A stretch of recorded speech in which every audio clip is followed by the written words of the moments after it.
Ma ogtahay in thumbnail-ka wanaagsan uu yahay furaha muuqaal guuleysta? Maanta waxaan kuu sharaxi doonaa habka uu Warsame Bade u sameeyo thumbnail-kiisa, welibana si tallaabo ah si aad u barato habka uu u sameeyo.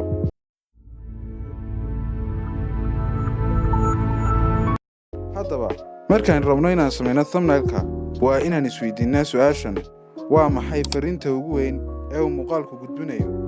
Sidoo kalena, waa maxay agabkaan u isticmaalinahay thumbnail-ka si uu u noqdo mid soo jiita indhaha daawadayaasha? Markaan isla helno intaas ama agabka aan rabno inaan u isticmaalno thumbnail-keena, waxaan si toos ah u bilaabi doonaa design-keena ee ila arag habka aynu sameyno. Let's go!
Halkaas ayaad ka aragteen habka aan thumbnail-ka ugu sameeyay Warsame Bade.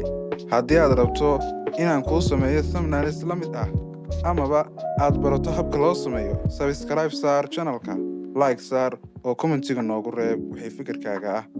Thumbnail fiican waxa uu la mid yahay views badan, waana sirta guusha YouTube.